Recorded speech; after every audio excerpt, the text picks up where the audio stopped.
Hello दोस्तों, नमस्ते। आज हम करेंगे काव्य शास्त्र से संबंधित प्रश्न उत्तर जो घटना चक्र की हमारी चली हुई है। यूपी टीजीटी और पीजीटी से संबंधित घटना चक्र। तो घटना चक्र के क्या है? हिंदी साहित्य इतिहास के लेखन से लेकर और हिंदी साहित्य की अन्य गद्य विधाएं तक हम संपूर्ण क्वेश्चन कर चुके हैं। इससे पहले 22 प्रैक्टिस सेट हैं जो आपके प्रैक्टिस सेट दिए हुए हैं।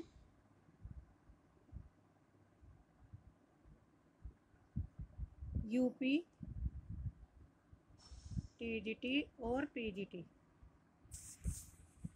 से संबंधित हैं, तो एक बार आप उन्हें ज़रूर देख लीजिए। आपको एग्ज़ाम का पता चलेगा कि किस तरह से उसमें क्वेश्चन आए हुए हैं। और अलग अलग यूपी टीजीटी पीजीटी के पीवाईक्यू की भी प्लेलिस्ट बनी हुई है 76 स्टडी जी के चैनल पर। आप 76 स्टडी जी के चैनल पर सर्च करिए और वहाँ पे वीडियो पर क्लिक करिए या प्लेलिस्ट पे, तो आपको ये सारी वीडियो मिल जाएंगी। वहाँ पे आपको 22 प्रैक्टिस सेट मिलेंगे यूपी टीजीटी पीजीटी के। पीवाईक्यू मिल जाएंगे आपको टीजीटी के अलग और पीजीटी के अलग। और अब मैंने घटना चक्र शुरू करी है जो 7 वीडियो में कंप्लीट हिंदी साहित्य इतिहास के संपूर्ण क्वेश्चन हमने किए हैं घटना चक्र से संबंधित। आज हम करेंगे काव्य शास्त्र से संबंधित संपूर्ण क्वेश्चन कि किस तरह से क्वेश्चन एग्जाम में पूछे जाते हैं और जो भी महत्वपूर्ण तथ्य हैं उनके बारे में भी जानेंगे। तो स्टार्ट करते हैं। पहला क्वेश्चन है, काव्य संप्रदायों का सही विकास क्रम क्या होगा? ऑप्शन ए रस, ध्वनि, अलंकार, रीति, वक्रोक्ति या औचित्य। तो इनका क्रम बताना है कि सबसे पहले से और बाद तक कौन से हैं। तो राइट आंसर होगा ऑप्शन बी, रस, अलंकार, रीति, वक्रोक्ति, ध्वनि और औचित्य। तो ऑप्शन बी हमारा सही राइट आंसर होगा इसमें। नेक्स्ट क्वेश्चन है, जिसमें भरत मुनि किससे संबंधित है? रस संबंध से। आचार्य भामा अलंकार आचार्य के माने जाते हैं, अलंकार से संबंधित है कौन? भामा। और रीति जो है, रीति को काव्य की आत्मा किसने माना है? वामन ने। रीति संप्रदाय के आचार्य कौन है? वामन। और वामन का समय इसमें 800 ईस्वी के आसपास दिया गया है। उसका 10वीं शताब्दी ईस्वी के अंतिम भाग में रखा जाता है। फिर आनंद वर्धन का संबंध किसने है? ध्वनि संप्रदाय के प्रवर्तक माने जाते हैं और इनके जन्मदाता भी माना जाता है। किसे? आनंद वर्धन को ध्वनि संप्रदाय का प्रवर्तक और जन्मदाता माना जाता है। इनका समय 9वीं शताब्दी ईस्वी के मध्य भाग का माना जाता है। औचित्य संप्रदाय के प्रवर्तक है क्षेमेंद्र। काव्य का सर्वस्व कहा गया है किसे? ध्वनि, अलंकार, वक्रोक्ति या रीति। तो राइट आंसर होगा ऑप्शन बी, अलंकार। अलंकार को काव्य का सर्वस्व कहा गया है। भामा ने काव्य अलंकार नामक ग्रंथ की रचना की थी। नेक्स्ट क्वेश्चन है थर्ड, औचित्य को काव्य की आत्मा के रूप में प्रतिष्ठित करने वाले आचार्य का कौन है?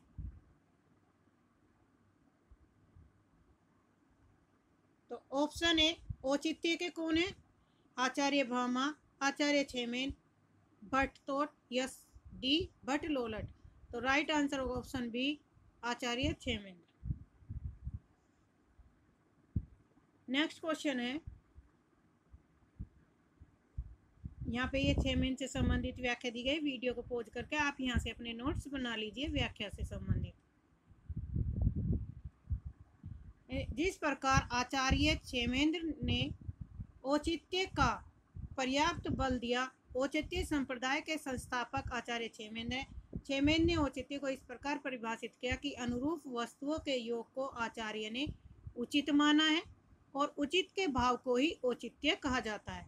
ये इनकी पंक्तियां हैं, एग्जाम की दृष्टि से महत्वपूर्ण है। औचित्यम पहारुराचार्य सादृशम किम यस्य यत् उचित तस्य च यो भवा तदौचित्यम पश्यते। औचित्य संप्रदाय के संस्थापक आचार्य कौन है? वामन, दंडी या आनंदवर्धन या छेमेन? तो राइट आंसर होगा ऑप्शन डी, छेमेन। ध्वनि को काव्य की आत्मा मानकर ध्वनि संप्रदाय का प्रतिपादन किसने किया? दंडी ने, मम्मट ने, विश्वनाथ ने या आनंदवर्धन ने? तो राइट आंसर होगा ऑप्शन डी, आनंदवर्धन ने।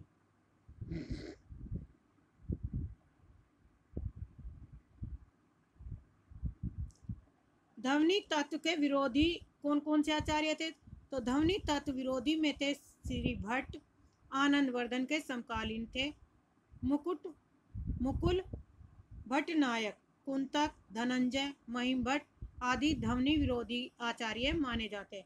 तो वेरी इंपॉर्टेंट है, यहाँ से क्वेश्चन बनेगा कि कौन ध्वनि विरोधी समर्थक कवि थे। तो ध्वनि की परंपरा का आनंदवर्धन से पूर्व भी विद्यमान था। अलंकारवादी आचार्यों ने ध्वनि शब्द का प्रयोग नहीं किया था।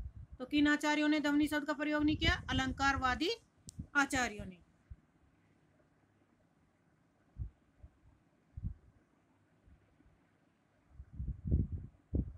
मम्मट किस संप्रदाय के आचार्य हैं? औचित्य, अलंकार, ध्वनि या रीति? तो राइट आंसर होगा ऑप्शन सी, ध्वनि। मम्मट किस संप्रदाय के आचार्य हैं? तो ध्वनि के माने जाते हैं। काव्य के विशिष्ट तत्व के रूप में ध्वनि शब्द का सर्वप्रथम प्रयोग किसने किया? भामा ने, दंडी ने, आनंदवर्धन ने या कुंतक ने? तो राइट आंसर होगा ऑप्शन सी, आनंदवर्धन ने। ध्वनि संप्रदाय के संस्थापक आचार्य हैं आचार्य भामा, आचार्य आनंदवर्धन, आचार्य वामन या आचार्य कुंतक? तो राइट आंसर होगा ऑप्शन बी, आचार्य आनंदवर्धन। किसने ध्वनि को सर्वप्रथम काव्यात्मक माना है? तो आनंदवर्धन ने, ऑप्शन डी। ध्वनि संप्रदाय को व्यवस्थित करने का श्रेय किसे जाता है? आनंदवर्धन को,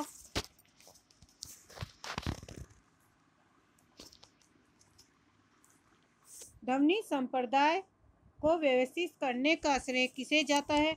आनंदवर्धन को, आचार्य कुंतक, अभिनव गुप्त या इनमें से कोई नहीं? तो राइट आंसर होगा ऑप्शन ए, आनंदवर्धन। नेक्स्ट क्वेश्चन है,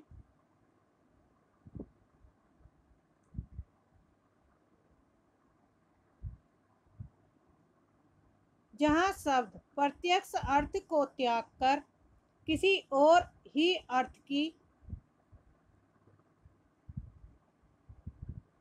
किसी अर्थ की ओर कराए तो उसे के प्रत्यक्ष अर्थ की अपेक्षा अधिक चमत्कारपूर्ण काव्य शास्त्र के अनुसार यह लक्षण किसका है?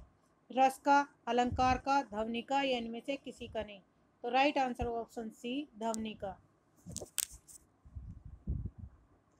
जहां शब्द प्रत्यक्ष अर्थ को त्याग कर किसी और ही अर्थ की प्रतीति कराए जो उसके प्रत्यक्ष अर्थ की अपेक्षा अधिक चमत्कारपूर्ण हो।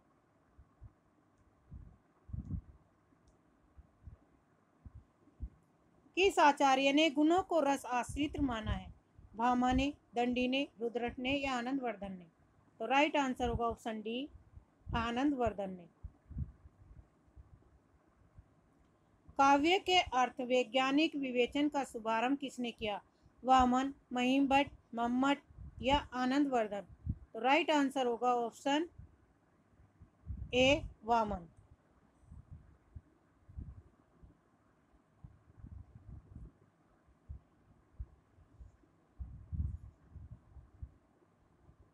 आचार्य वामन ने काव्य हेतु के स्थान पर किस शब्द का व्यवहार किया?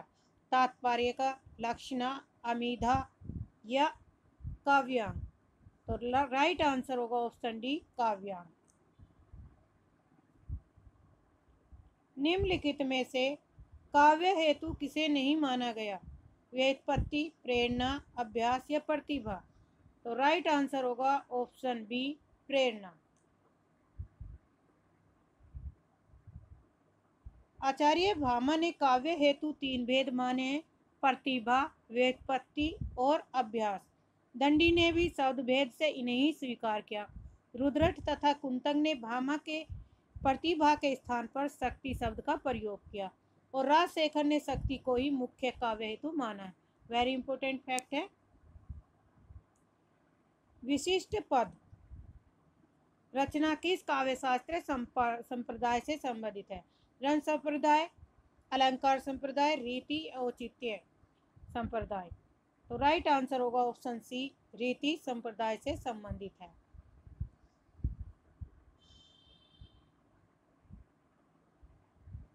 वामन ने रीति के वैदर्भी, गोडी और पांचाली तीन भेद किए हैं।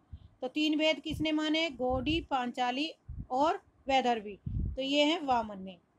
ओज, प्रसादी, दादी समग्र गुणों से युक्त रचना को वैदर्भी रीति, यानी कि जो ओज माने वीरता या साहस से संबंधित गुणों से युक्त रचना को वैदर्भी रीति के अंतर्गत रखा जाता है। ओज और कांति गुणों से युक्त रचना को गोडी और माधुर्य और सौकुमार्य से संबंधित को पांचाली रीति के अंतर्गत रखा गया है। जिसमें प्रसादी समग्र गुण होगा वो वैदर्भी रीति से संबंधित है। ओज कांति गुणों से युक्त संबंधित गोडी रीति है। माधुर्य और सौकुमार्य से युक्त पांचाली रीति मानी गई है।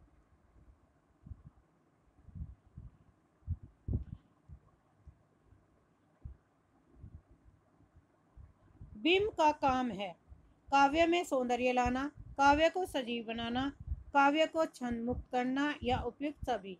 तो राइट आंसर होगा ऑप्शन बी, काव्य को सजीव बनाना।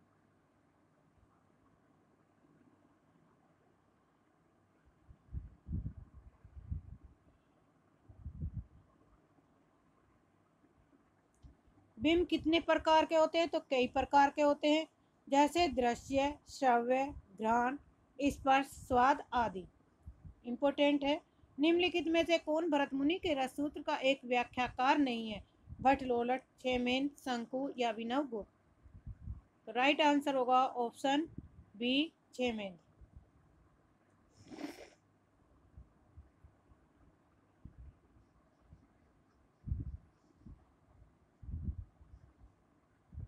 अभिव्यक्तिवाद, इन चार सिद्धांतों का विकास हुआ।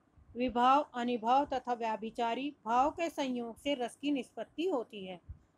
इस भरत सूत्र में जो निष्पत्ति शब्द आया है उसके भी चार अर्थ माने गए हैं। भट्ट लोलट के मत में निष्पत्ति का अर्थ होता है उत्पत्ति, शंकु के मत में अनुमति, भट्टनायक के मत में भुक्ति और अभिनव गुप्त के अभिव्यक्ति का ग्रहण होता है। भरत मुनि के रससूत्र के व्याख्याकार क्षेमेंद्र नहीं है।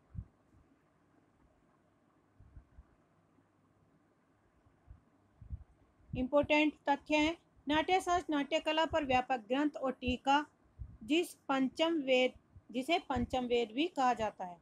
वर्तमान नाट्यशास्त्र प्राय 6000 श्लोकों का ग्रंथ है, इसलिए उसको सहस्री संहिता भी कहा जाता है।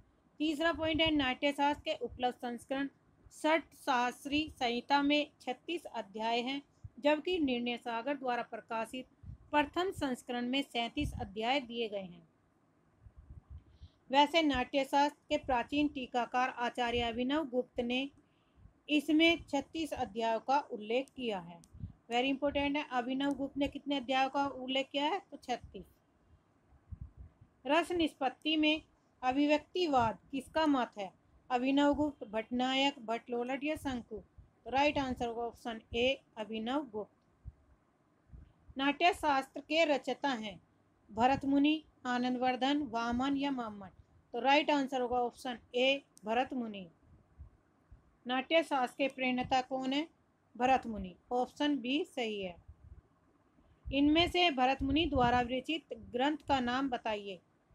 ऑप्शन सी राइट आंसर है, नाट्य शास्त्र। भरत मुनि के रस सूत्र की भुक्तिवाद के आधार पर व्याख्या करने वाले आचार्य हैं श्री शंकु, भट्टनायक, अभिनव गुप्त और विश्वनाथ। तो राइट आंसर होगा ऑप्शन बी, भट्टनायक। रस के संबंध में भुक्तिवाद के प्रतिपादक आचार्य हैं ऑप्शन सी, भट्टनायक। भरत के रस सूत्र के व्याख्याता आचार्य शंकु का सिद्धांत कहलाता है उत्पत्तिवाद, अभिव्यंजनावाद, ऑप्शन सी अनुमतिवाद या भुक्तिवाद। तो राइट आंसर होगा ऑप्शन सी अनुमतिवाद। रस सूत्र की अनुमतिवादी व्याख्या करने वाले आचार्य कौन से हैं? भट्ट नायक, अभिनव गुप्त, लोलट या शंकु। तो राइट आंसर होगा ऑप्शन डी शंकु। आचार्य शंकु द्वारा रस निष्पत्ति की व्याख्या का स्वरूप है अभिव्यक्तिवाद, अनुमतिवाद, उत्पत्तिवाद या इनमें से कोई नहीं। तो राइट आंसर होगा ऑप्शन बी अनुमतिवाद। रस निष्पत्ति सूत्र की समीक्षा अनुमतिवाद किसके मंतव्य पर आधारित है? तो राइट आंसर होगा ऑप्शन सी शंकु के आधारित। रस निष्पत्ति के संबंध में भट्ट लोलट का मत है अनुमतिवाद, उत्पत्तिवाद, भुक्तिवाद या अभिव्यक्तिवाद। तो राइट आंसर होगा ऑप्शन बी उत्पत्तिवाद। भट्ट लोलट का संबंध किससे है मत में? उत्पत्तिवाद से। भट्ट लोलट द्वारा प्रतिपादित मत कौन सा है? तो राइट आंसर होगा ऑप्शन ए उत्पत्तिवाद। रसानुभूति के संदर्भ में उत्पत्तिवाद संप्रदाय के जनक हैं अभिनव गुप्त, पाणिनि, भरत मुनि या भट्ट लोलट। तो राइट आंसर होगा ऑप्शन डी भट्ट लोलट। निम्नलिखित में से कौन सा युग्म सही नहीं है? भट्ट लोलट किसका है? उत्पत्तिवाद। शंकु का अनुमतिवाद, आचार्य मम्मट का भुक्तिवाद, अभिनव गुप्त का अभिव्यक्तिवाद। तो इसमें सही नहीं पूछा तो आचार्य मम्मट का भुक्तिवाद नहीं है। ऑप्शन सी सही है। रस निष्पत्ति के संबंध में चित्र तुरंग न्याय की मान्यता किस आचार्य ने दी? अभिनव गुप्त, शंकु, भट्ट लोलट या भट्ट नायक। तो राइट आंसर होगा ऑप्शन बी शंकु। चित्रों की कल्पना इनमें से किस आचार्य ने दी थी? तो राइट आंसर शंकु ने। सूची फर्स्ट और सेकंड बताना है। भट्ट लोलट का संबंध किससे है? उत्पत्तिवाद से। शंकु का अनुमतिवाद, भट्ट नायक का भुक्तिवाद, अभिनव गुप्त का अव्यक्तिवाद। तो ए का 4 किस में है? ऑप्शन बी सही बनेगा। यहाँ पे दिया भट्ट लोलट उत्पत्तिवाद के, शंकु अनुमतिवाद, भट्ट नायक भुक्तिवाद, अभिनव गुप्त अव्यक्तिवाद। भारतीय रस सिद्धांत में साधारणीकरण का प्रयोग सर्वप्रथम किसने किया?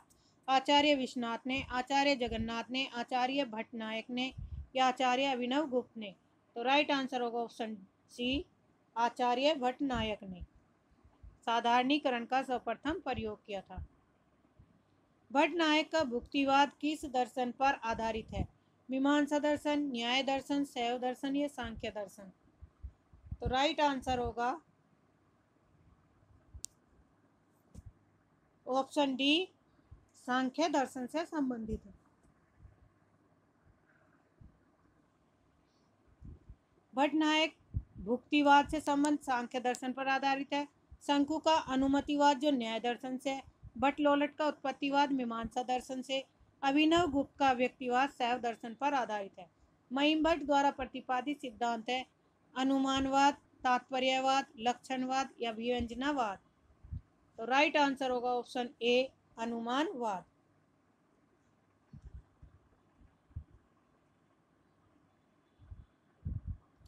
आचार्य भरत के रसूत के प्रथम व्याख्याता हैं भट्ट नायक, आचार्य शंकु,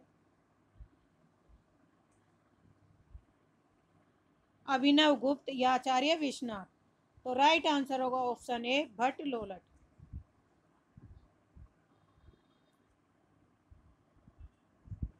आचार्य भरत मुनि के बाद रस निष्पत्ति को लेकर मुख्य रूप से किन विद्वानों ने रस के विषय में अपने विचार दिए? उनके नामों का कौन सा क्रम सही है? Option A, option B, option C या ऑप्शन डी। तो राइट आंसर होगा ऑप्शन ए।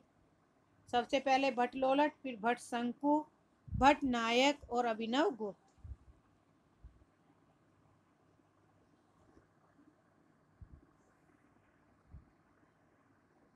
रस निष्पत्ति की विवेचना में भावगत भोजगत की कल्पना किस आचार्य ने की?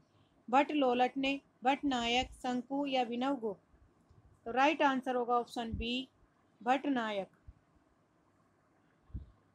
रस सिद्धांत की व्याख्या करके सबसे पहले दर्शक की महत्ता किसने स्वीकार की? भट्ट नायक ने, अभिनव गुप्त, भट्ट लोलट या शंकु? तो राइट आंसर होगा ऑप्शन बी, अभिनव गुप्त ने।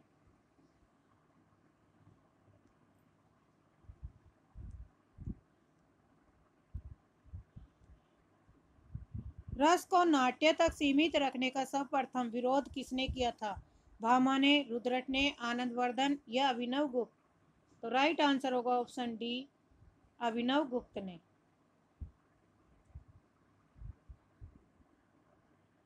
काव्य गुण से संबंधित प्रश्न उत्तर। काव्य गुणों के संबंध में जो कथन सही नहीं उसे बताइए। गुण काव्य के आंतरिक सौंदर्य हैं, अलंकार बाह्य रस के। गुण रस के उत्कर्ष हैं और काव्य के शोभाकारक तत्व। काव्य शास्त्र में काव्य गुणों की विवेचना नहीं मिलती। ऑप्शन डी, माधुर्य, प्रसाद, ओज सामान्य काव्य गुण है। तो राइट आंसर होगा ऑप्शन सी, काव्य शास्त्र में काव्य गुणों का विवेचन नहीं मिलता। आचार्य भरत मुनि ने काव्य गुणों की संख्या बताई। 3, 5, 10, 8? तो राइट आंसर होगा ऑप्शन सी, 10।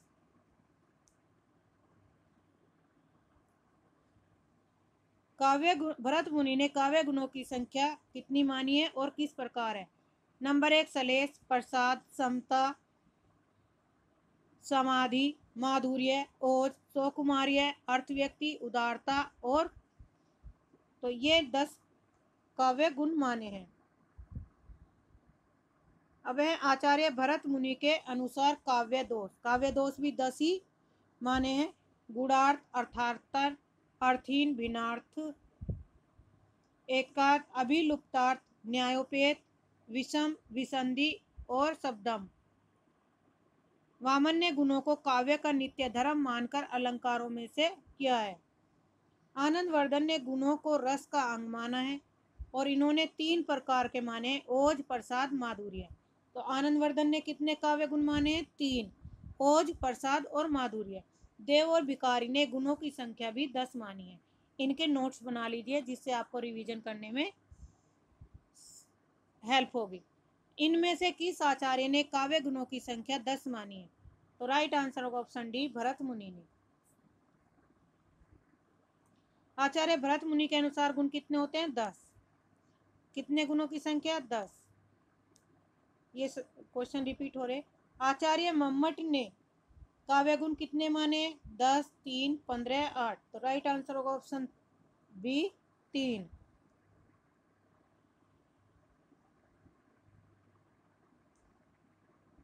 आचार्य वामन के अनुसार काव्य के कितने गुण हैं? तो वामन ने कितने गुण माने? 12, 9, 20, 30? तो राइट आंसर होगा ऑप्शन सी, 20।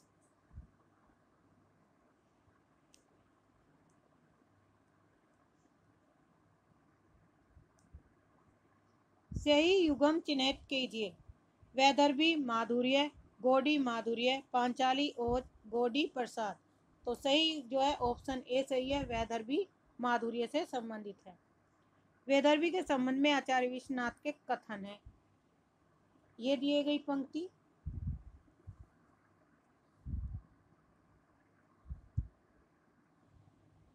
अन्य महत्वपूर्ण तथ्य, गोडी रीति को परुषा भी कहते हैं। आचार्य मम्मट इसे परिभाषित करते हुए कहते हैं, ओज प्रकाश के स्तु परुषा, अर्थात जहाँ ओज का गुण प्रकाश होता है वहाँ गोडी परुषा रीति होती है। इसमें दीर्घ समासयुक्त पदावली का प्रयोग उचित माना जाता है। पांचाली रीति के संबंध में कहा गया है, माधुर्य सौकुमार्य प्रमाणा पांचाली। पांचाली में मधुरता और सुकुमारता होती है। जब द्रास बटालिक टाइगर हिल की सीमा लगी गरजने, जब शहादत लेते हिमगिरी की चट्टाने लगी गरजने, तब जाग उठे ये शेर बब्बर पौरुष हुंकार उठा था। मातृभूमि की बलिवेदी पर लहू पुकार उठा था। उपयुक्त काव्य पंक्तियों में कौन सा काव्य गुण व्यंजित हो रहा है? माधुर्य, ओज, प्रसाद या उपयुक्त तीनों? तो राइट आंसर ऑप्शन इसमें बी होगा, क्योंकि ओज गुण इसमें हो रहा, पौरुष हुंकार उठा। लहू पुकार उठा, तो इनसे क्या हुआ, ओज की क्या हो रही, इसमें व्यंजना हो रही है।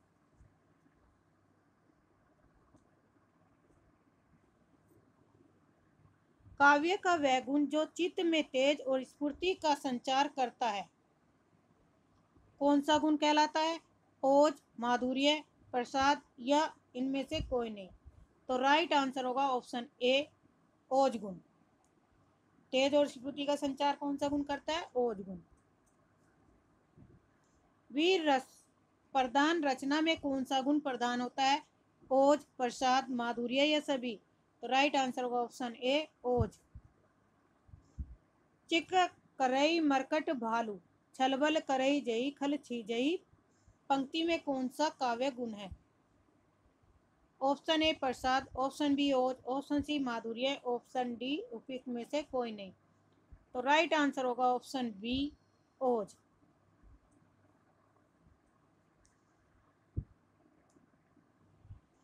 माधुर्य गुण की किस रस में स्थिति होगी, करुण रोध में, श्रृंगार करुण में, श्रृंगार वीर में या शांत वीर में।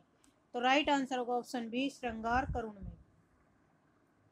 माधुर्य गुण की श्रृंगार करुण रस में स्थिति होगी। प्रसाद, माधुर्य और ओज काव्य के 3 गुण माने जाते हैं। रसों में इनकी अवस्थिति इस प्रकार है, प्रसाद गुण में लगभग सभी रसों में मिलता है, माधुर्य गुण श्रृंगार और करुण रस में मिलता है, ओज गुण वीर और रोध रस में होता है। मैं जो नया ग्रंथ विलोकता हूँ, भाता मुझे सो नवमित्र सा है, देखूं उसे मैं नित बार बार, मानो मिला मित्र मुझे पुराना। उपयुक्त काव्यांश में प्रयुक्त काव्य गुण कौन सा है, ऑप्शन ए प्रसाद, ऑप्शन बी ओज, ऑप्शन सी माधुर्य या इनमें से कोई नहीं। तो राइट आंसर होगा ऑप्शन सी, माधुर्य।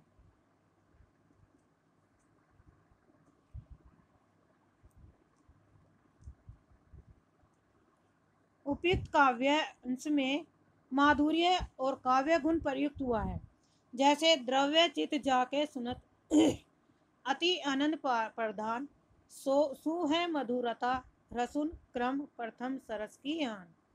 चित्त को पिघलाने वाला जो आनंद प्रधान गुण है उसको माधुर्य कहा जाता है। यह संयोग श्रृंगार करुण और विप्लव और शांत में क्रमश बढ़ता जाता है। मधुर रचना की आवश्यकताएं इस प्रकार बतलाई गई हैं कि ट ठ ड से भिन्न वर्ण आदि में अपने वर्ग के अंतिम वर्णों में ड न में से होने पर जैसे मंच, कंच, पुंच, लोच, चंपक इत्यादि माधुर्य व्यंजक होते हैं। नेक्स्ट है, कंकन किंकिन नुपुर धुनी सुनी, कैत लखन सन राम हृदय गुनी में कौन सा काव्य गुण है, माधुर्य, प्रसाद, ओज या इनमें से कोई नहीं। तो राइट आंसर होगा ऑप्शन ए, माधुर्य गुण है। यानी कि जिस रचना को पढ़ते पढ़ते अंतःकरण द्रवित हो उठे वह रचना ओज गुण वाली होती है, माधुर्य गुण वाली होती है। यह गुण संयोग श्रृंगार से करुण में और करुण से वियोग से शांत में अधिक अनुभूत होती है। निरख सखी ये खंजन आए, फेरे उन मेरे रंजन ने नयन इधर मन भाए, इन पंक्तियों में कौन सा गुण है। तो राइट आंसर होगा ऑप्शन ए, ओज गुण, बी माधुर्य, सी प्रसाद या इनमें से कोई नहीं। तो राइट आंसर होगा ऑप्शन बी, माधुर्य गुण। निम्नलिखित पंक्तियों में से कौन सा काव्य गुण है, नील परिधान बीच सुकुमार, खिल रहा मृदुल अध खुला, खिला हो ज्यों बिजली का फूल, मेघ वन बीच गुलाबी रंग। तो इनमें कौन सा गुण है, माधुर्य, ओज, प्रसाद या रजोगुण। तो राइट आंसर होगा ऑप्शन ए, माधुर्य गुण है। बिंदु में थी तुम सिंधु अनंत, एक सुर में समत संगीत, एक कलिका में अखिल बसंत, धरा पर थी तुम स्वयं पुनीत। तो राइट आंसर होगा इसमें ऑप्शन ए, ओज, बी प्रसाद, सी माधुर्य या इनमें से कोई नहीं। तो राइट आंसर ऑप्शन बी, प्रसाद गुण होगा। और ये पंक्तियां किससे ली गई हैं, पंत द्वारा रचित रचना पल्लव से ली गई है। अब है काव्य दोष। भामा के अनुसार काव्य के कितने दोष माने, 5, 4, 17 या 9। भामा ने कितने काव्य दोष माने थे? सामान्य दोष 11, वाणी दोष 4 और अन्य दोष 11। इस प्रकार भामह ने 3 प्रकार के कुल 26 काव्य दोष माना है। सर्वप्रथम भरत मुनि ने नाट्यशास्त्र के 17वें अध्याय में 10 काव्य दोषों का उल्लेख किया। वामन ने दोष को शब्दगत अर्थगत मानते हुए इनके 4 भेद बताए। पहला भेद है पद दोष, दूसरा पदार्थ दोष, तीसरा वाक्य दोष, वाक्यार्थ दोष। मम्मट ने काव्य प्रकाश में 3 प्रकार के दोष बताए, शब्द, अर्थ और रस दोष। अनुभाव विभावों की कष्ट कल्पना किस प्रकार का दोष है? समास दोष, रस दोष, पद दोष या उपयुक्त में से कोई नहीं। तो राइट आंसर होगा ऑप्शन बी, रस दोष।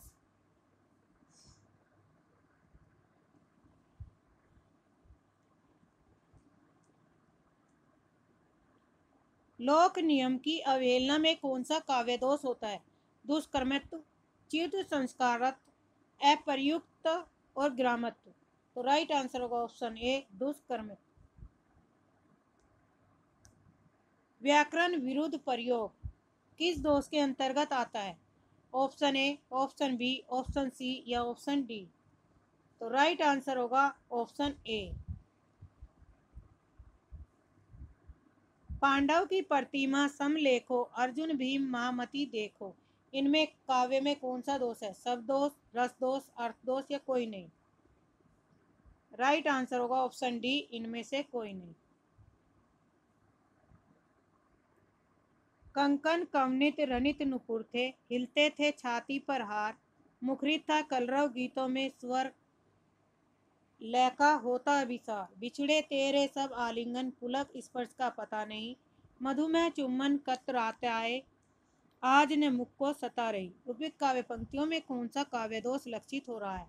काल दोष, वचन दोष, लिंग दोष या चित्त संस्कृति दोष। तो राइट आंसर होगा ऑप्शन बी, वचन दोष। जिस काव्य में शब्द सुनने पर कठोर, अप्रिय या बुरे लगे वहाँ वचन दोष या श्रुति कटित दोष होता है। आचार्य विश्वनाथ ने साहित्य दर्पण में रसापकर्ष का दोषा कहकर रस का अपकर्ष करने वाले तत्व को दोष कहा है। काव्य दोषों के कितने प्रकार बताए हैं? 8, 3, 10 या 7। राइट आंसर होगा ऑप्शन सी, बी, 3। काव्य के कितने दोष हैं? 3। सबको जानत तुम्हें सारे जगत जहान में काव्य का कौन सा दोष है? ऑप्शन ए, पुनरुक्ति दोष, अश्लीलत्व दोष, ग्रामत्व रुति। तो राइट आंसर होगा ऑप्शन ए, पुनरुक्ति दोष, क्योंकि इसमें क्या हो रहा है? जगत जहान दोनों का अर्थ एक ही है। तरु रिपुधर देखी के विरहिणी तिये अकुलाय में कौन सा काव्य दोष है? ए, बी, सी या डी। राइट आंसर होगा ऑप्शन डी, क्लिष्ट।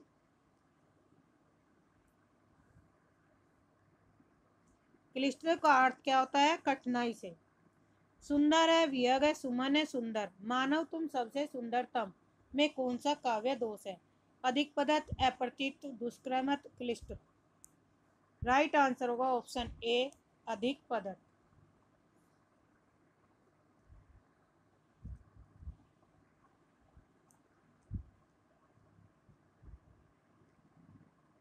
अब यहाँ से पढ़ेंगे शब्द शक्तियाँ। तो शब्द शक्तियों से संबंधित यूपी टीजीटी में क्वेश्चन पूछे जाते हैं। पहला क्वेश्चन है, अर्थबोध कराने के संदर्भ में निम्नलिखित में से कौन सा कथन सही सत्य है? ऑप्शन ए, अभिधा शब्द शक्ति लक्षणा पर आश्रित होती है। ऑप्शन बी, लक्षणा शब्द शक्ति व्यंजना पर आश्रित होती है। सी, अभिधा शब्द शक्ति लक्षणा और व्यंजना दोनों पर आश्रित होती है। डी, विलक्षणा और व्यंजना दोनों शब्द शक्तियाँ अभिधा पर आश्रित होती है। तो राइट आंसर होगा ऑप्शन डी।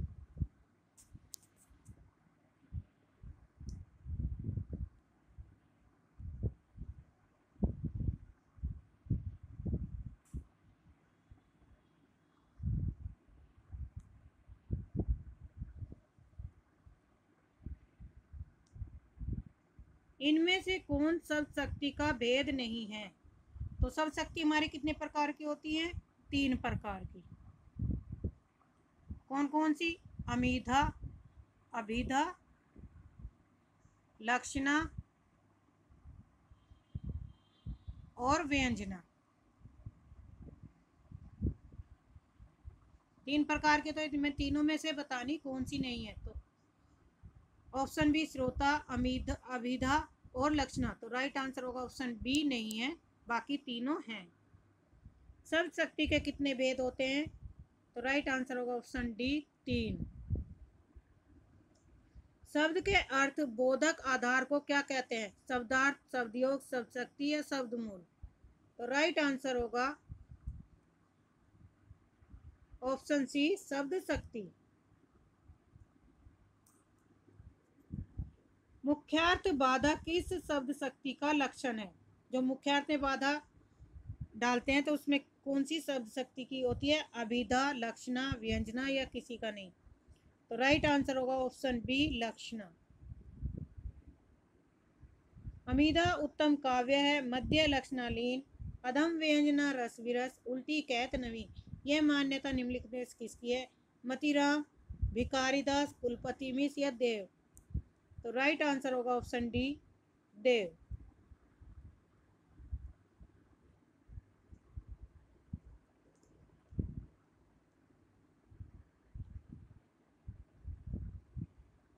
अमिधा उत्तम काव्य मध्य लक्षणा, आंसर होगा देव। देव की ये पंक्तियां हैं। यहाँ भी क्वेश्चन रिपीट हुआ है, ऑप्शन सी राइट आंसर है। इसमें भी क्वेश्चन सी, देव कवि है, अमिधा उत्तम काव्य मध्य लक्षणा सीन। 10वां क्वेश्चन, शब्द की वह शक्ति जिससे वाच्यार्थ प्रकट होता है कहलाती है? लक्षणा, व्यंजना, शब्द शक्ति या अभिधा। तो राइट आंसर होगा ऑप्शन डी अभिधा। अभिधा शब्द की वह शक्ति जिससे वाच्यार्थ प्रकट होता है वह अभिधा कहलाती है। मुख्यार्थ का बोध कराने वाले व्यापार को क्या कहते हैं? अभिधा शक्ति, व्यंजना, लक्षणा या उपयुक्त सभी। तो राइट आंसर होगा ऑप्शन ए अभिधा लक्षणी। किस शब्द शक्ति की प्रति सबसे पहले हुआ करती है? व्यंजना, लक्षणा, अभिधा या इनमें से कोई नहीं। तो राइट आंसर होगा ऑप्शन सी अभिधा की। व्यंजना शब्द शक्ति का संबंध किससे है? मुख्यार्थ से, वाच्यार्थ से, लक्ष्यार्थ या व्यंग्यार्थ। राइट आंसर होगा ऑप्शन डी व्यंग्यार्थ। व्यंजना का किससे? व्यंग्यार्थ से। ऑप्शन डी सही है। रस की अनुभूति कराने में अभिधा शब्द शक्ति ही प्रधान है, यह मान्यता है किसकी? भामा की, भट्टनायक, आचार्य कुंतक या आचार्य दंडी। तो राइट आंसर होगा ऑप्शन बी भट्टनायक।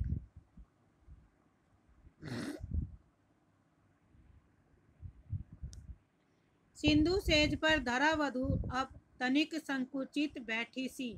इस अवतरण में कौन सी शब्द संकित है शक्ति है? अभिधा है, व्यंजना है, तात्पर्य है, लक्षणा।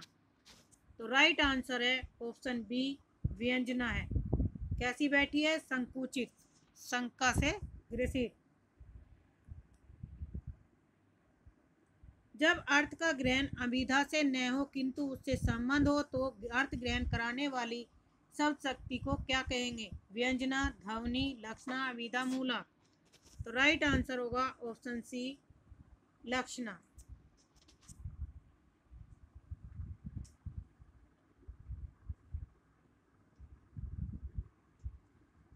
जब सिंह पर तलवार लेकर उतरा तो गीदड़ भाग गए, इसमें कौन सी शब्द शक्ति है? अमिधा, लक्षणा, व्यंजना या कोई नहीं। तो राइट आंसर होगा ऑप्शन बी लक्षणा। लक्षणा शब्द शक्ति द्वारा शब्द के जिस अर्थ का बोध होता है उसे क्या कहते हैं? लक्षणा से ऑप्शन सी लक्ष्यार्थ। मनु उमंगी अंग अंग छवि छलके, तुलसी की इस पंक्ति में कौन सी शब्द शक्ति है? अमिधा है, लक्षणा है, व्यंजना है। तो राइट आंसर होगा ऑप्शन बी लक्षणा है। वनन में बागरों में बसंत है, पद्माकर की इस पंक्ति की शब्द शक्ति किस शक्ति से ग्रहण की जा सकती है? जा सकेगी? अभिधा से, लक्षणा से, व्यंजना से, सभी से। तो राइट आंसर होगा ऑप्शन बी लक्षणा से।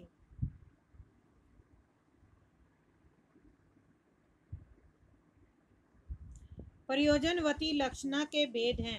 गौणी शुद्धा, ऑप्शन बी शाब्दियार्थी, ऑप्शन सी गौणी रूढ़ा, ऑप्शन डी शुद्धा रूढ़ा। तो राइट आंसर होगा ऑप्शन ए गौणी शुद्धा।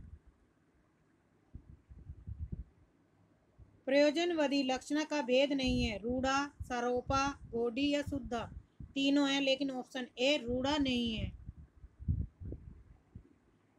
चिरजीवी जोरी जुरे क्यों ने सने गंभीर, को घटी ये वर्ष भानुजा वे हैं हलदर के वीर। उपयुक्त दोहे में कौन सी शब्द शक्ति है? अभिधा है, लक्षणा है, व्यंजना या उपयुक्त में से कोई नहीं? सभी। तो राइट आंसर होगा ऑप्शन सी व्यंजना।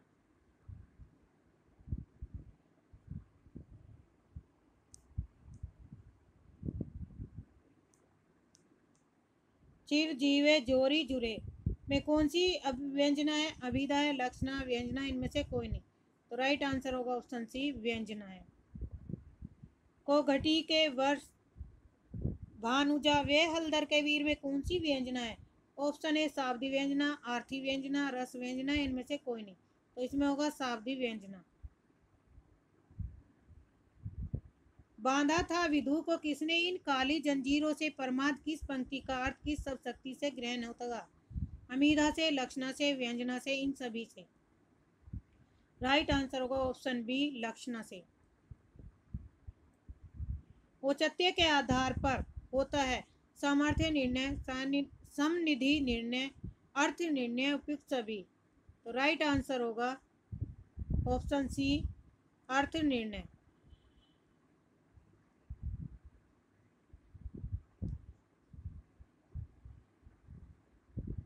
रस सामग्री किस विकल्प में दी गई है? Option A, option B, option C या ऑप्शन डी। तो राइट आंसर होगा ऑप्शन बी विभाव, अनुभाव, संचारी और स्थायी भाव में। रस के 4 अंग माने जाते हैं: स्थायी भाव, विभाव, अनुभव, संचारी भाव। काव्य शास्त्र के संदर्भ में नव रस से क्या अभिप्राय है? नवीन रस, नव रस, श्रृंगार रस या नो रस? राइट आंसर होगा ऑप्शन डी नो रस। रसो वे सहस रस से संबंधित इस कथन का उल्लेख निम्न में से किस ग्रंथ में होता है? ऋग्वेद में, अग्निपुराण, तैत्तिरीय उपनिषद या नाट्यशास्त्र? तो राइट आंसर होगा ऑप्शन सी तैत्तिरीय उपनिषद से। नेक्स्ट क्वेश्चन है विभावानुभाव व्याभिचारी संयोगा दर्श निष्पत्ति को प्रतिपादित किसने किया? ऑप्शन ए दंडी ने, भरत मुनि ने, वामन ने या विनव गुप्त ने? तो राइट आंसर होगा ऑप्शन बी भरत मुनि ने।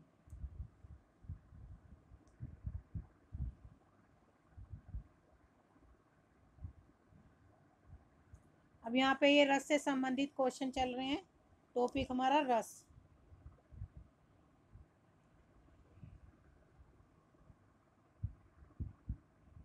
विभावानी भाव ये किसका है? भरत मुनि का। तो राइट आंसर होगा ऑप्शन बी। भरत मुनि ने रस सूत्र का विवेचन किस ग्रंथ में किया? नाट्यशास्त्र, नाट्य दर्पण, हृदय दर्पण, उपयुक्त में से कोई नहीं। तो राइट आंसर होगा ऑप्शन बी नाट्यशास्त्र में। विभाव, अनुभाव, व्याभिचारी भाव के संयोग से रस की निष्पत्ति होती है, किसका कथन है? भामा का, भरत का, मम्मट का या जगन्नाथ का? तो राइट आंसर होगा ऑप्शन बी भरत का। नाटकों के संदर्भ में भरत मुनि के अनुसार रसों की संख्या है 9, 11, 10, 8। राइट आंसर होगा ऑप्शन ए 9। सॉरी, रसों की संख्या कितनी है? 8।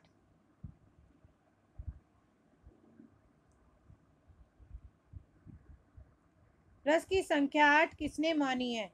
मम्मट ने, विश्वनाथ ने, भरत मुनि ने, अभिनव गुप्त ने? तो राइट आंसर होगा ऑप्शन सी भरत मुनि ने। आचार्य भरत ने किस रस को नाट्य प्रयोग में स्वीकार नहीं किया? शांत रस को, करुण को, भयानक को, अद्भुत को? तो राइट आंसर होगा ऑप्शन ए शांत रस को स्वीकार नहीं किया। रस निरूपण के प्रथम व्याख्याता थे भरत मुनि, दंडी, भामा, भट्ट, लोलट? तो राइट आंसर होगा ऑप्शन ए भरत मुनि। विशेष रूप से जो भाव को प्रकट करते हैं उन्हें क्या कहते हैं? अनुभाव, संचारी भाव, विभाव या स्थायी भाव? राइट आंसर होगा ऑप्शन सी विभाव। विभाव के भेद हैं आश्रय, आलंबन, अनुभव और संचारी भाव, आलंबन और उद्दीपन, आश्रय और उद्दीपन। तो राइट आंसर होगा ऑप्शन सी आलंबन और उद्दीपन। भाव शांति, भाव संधि और भाव सबलता का संबंध भाव के किस भेद से है? अनुभाव से, स्थायी भाव, विभाव या संचारी भाव? तो राइट आंसर होगा ऑप्शन डी संचारी भाव। संचारी भाव की संख्या कितनी है? 33। और रस कितने माने जाते हैं? 8।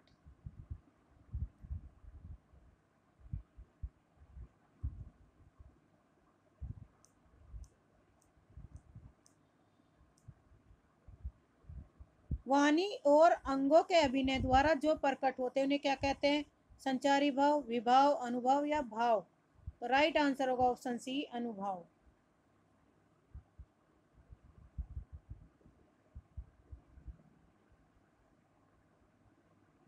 रोमांच किस तरह का अनुभव है? सात्विक, कायिक, आहार्य या उपयुक्त में से कोई नहीं? तो राइट आंसर होगा ऑप्शन ए सात्विक। वेशभूषा से जो भाव प्रदर्शित किए जाते हैं उन्हें क्या कहा जाता है? कायिक, मानसिक, आहार्य या सात्विक? तो राइट आंसर होगा ऑप्शन सी आहार्य।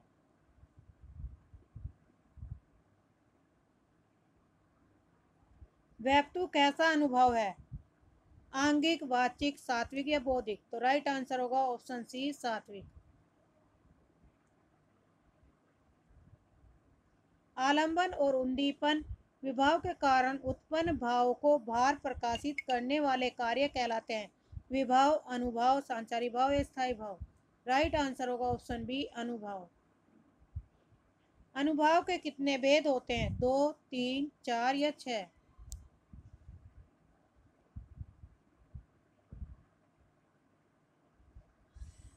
इसमें आंसर जो बताया गया है 4 बताए गए हैं आंसर की में। अनुभाव के 2 भेद होते हैं, कायिक और सात्विक। राइट आंसर होगा ऑप्शन सी। ज्यो ज्यो पटु झटकती, हटती हंसती नचायती नैनन, त्यों तो निपट उदार रहूं भगवा देत वनन। पंक्ति में कौन सा अनुभव है? वाचिक अनुभव, कायिक अनुभव, मानसिक अनुभव या सात्विक? तो राइट आंसर होगा ऑप्शन बी कायिक अनुभव। आचार्य देव ने किस भाव को 34वां संचारी भाव माना है? छल को, स्मृति को?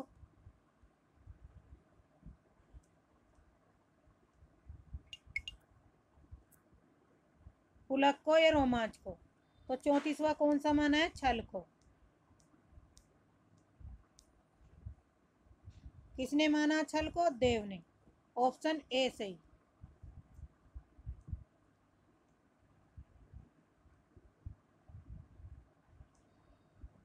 रसों के संचारी भाव की कुल संख्या कितनी है? 23, 27, 33 या 37? तो राइट आंसर होगा ऑप्शन सी 33। यहाँ इनके नाम दिए, वीडियो पॉज करके आप देख सकते हैं। संचारी भाव की संख्या कितनी है? 33।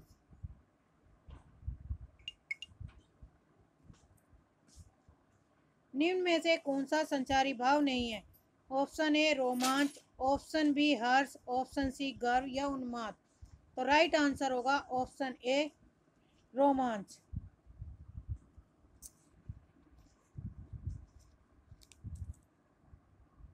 अपस्मार क्या है? एक प्रकार का उपमान जिसमें उपमेय की हेयता सिद्ध की जाती है। ऑप्शन बी संचारी भाव एक प्रकार का है, ऑप्शन सी आधुनिक रसाचार्यों द्वारा खोजा गया एक रस है। तो राइट आंसर होगा ऑप्शन बी संचारी भाव एक प्रकार का भाव है। सूची फर्स्ट और सेकंड में मिलान करना है और कूट बताना है। श्रृंगार का कौन सा होगा? ए में 4 रति। श्रृंगार रस का स्थायी भाव क्या है? रति। अद्भुत का विस्मय, शांत का निर्वेद और वीर का उत्साह। तो ए का 4 किस ऑप्शन में? सी में है, तो राइट आंसर हमारा होगा सी।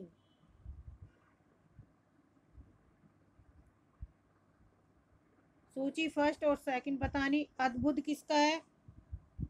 विस्मय का, वीर का, रोध का क्रोध, करुण का शोक और वीर का उत्साह। तो राइट आंसर होगा ए में थर्ड। तो राइट आंसर होगा ऑप्शन सी।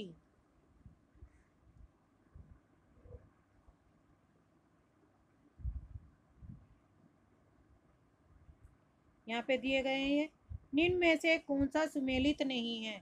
शांत रस का निर्वेद, भयानक का जुगुप्सा, अद्भुत रस का विस्मय, रोध का क्रोध। तो राइट आंसर होगा बी, भयानक का जुगुप्सा नहीं है। कौन सा है? भय। निम्नलिखित किस विकल्प में स्थायी भाव दिए गए हैं? निर्वेद, आलस्य, ग्लानि, चिंता। ऑप्शन बी रति, शोक, उत्साह और भय। सी उत्प्रेक्षा, प्रदीप, सोठा, इंद्रवर्जा, श्रृंगार, वीर, अद्भुत और शांत। तो राइट आंसर होगा ऑप्शन बी, रति, शोक, उत्साह और भय। निम्नलिखित में से कौन सा स्थायी भाव नहीं है? विषाद, जिगुप्सा, निर्वेद, हास। तो राइट आंसर है ए, विषाद नहीं है। वीर रस का स्थायी भाव है? ऑप्शन सी, उत्साह। वीर रस का स्थायी भाव क्या है? उत्साह। वीर रस का उत्साह। निर्वेद किस रस का स्थायी भाव है? करुण रस का, शांत का, अद्भुत का, भयानक का। तो राइट आंसर होगा ऑप्शन बी, शांत रस का। वीरों का कैसा हो बसंत में किस रस की सृष्टि हुई है? वीर रस की, श्रृंगार की, अद्भुत की या विभत्स की। तो राइट आंसर होगा ऑप्शन ए, वीर रस की। किस रस का संचारी भाव उग्रता, गर्व, हर्ष आदि है? श्रृंगार, वीर, वात्सल्य या रोध। तो राइट आंसर होगा ऑप्शन बी, वीर। विभत्स रस का स्थायी भाव क्या है? Option C, जुगुप्सा।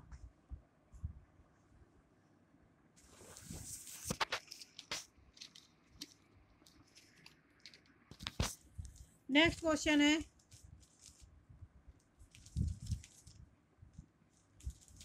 किस रस का स्थायी भाव है? जुगुप्सा। तो राइट आंसर होगा ऑप्शन बी, विभत्स का। विभत्स रस का है जुगुप्सा, ऑप्शन सी। जुगुप्सा किस रस का है? विभित्सा है। स्थायी भाव क्वेश्चन रिपीट हो रहे। अद्भुत रस का स्थायी भाव क्या होगा? जुगुप्सा, क्रोध, विस्मय, निर्वेद। राइट आंसर होगा ऑप्शन सी, विस्मय। अद्भुत का विस्मय।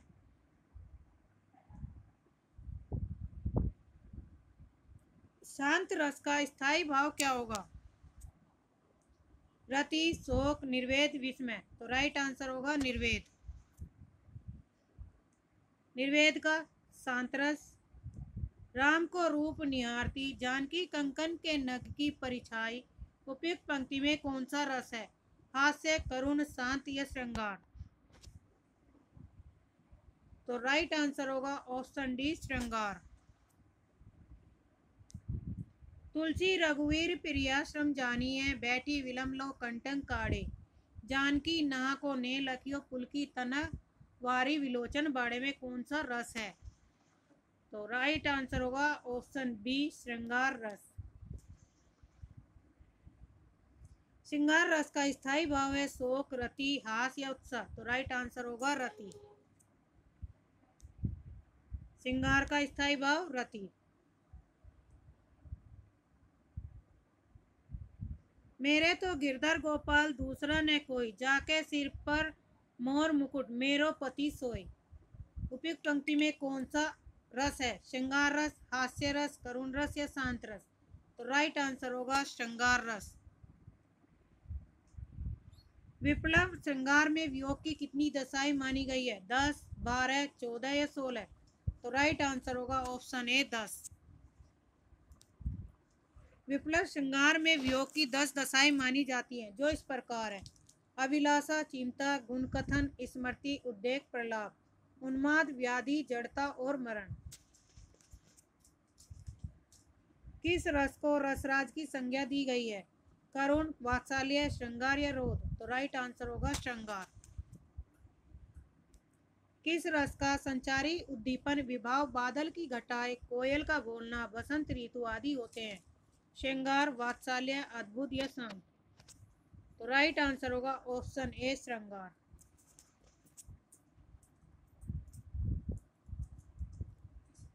निज दिन बरसत नैन हमारे, सदा रहते पावस ऋतु हम पर जबते श्याम सिधारे। उपयुक्त पंक्ति में कौन सा रस है? करुण रस, वियोग श्रृंगार रस, शांत रस या हास्य रस? तो राइट आंसर होगा ऑप्शन बी वियोग रस, वियोग श्रृंगार रस। फाड़ी नखन सव आतड़नी, रुधिर मवा निकारी, लेपती अपने मुखनी पे हर्षिसी प्रेत गण नारी। उपयुक्त में से कौन सा स्थायी भाव? भय, जुगुप्सा, विस्मय या निर्वेद? तो राइट आंसर होगा ऑप्शन बी जुगुप्सा। विध्वंस के वासी, उदासी, तपोव्रत, दारी, महाबिनु नारी, दुखारे। उपयुक्त पंक्ति में कौन सा रस है? श्रृंगार, करुण, हास्य, वीर? राइट आंसर होगा ऑप्शन सी हास्य। आधा पात बबूल का, तामे तनिक पिसान, लाला जी करने लगे छठे चमा से दान। उपयुक्त दोहे में कौन सा रस है? श्रृंगार, वीर, करुण या हास्य? तो राइट आंसर डी हास्य रस है।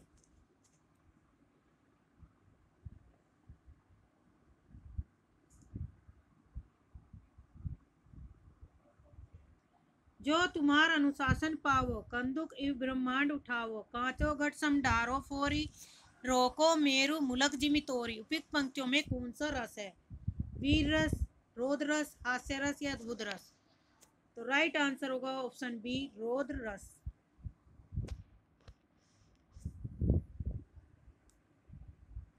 राग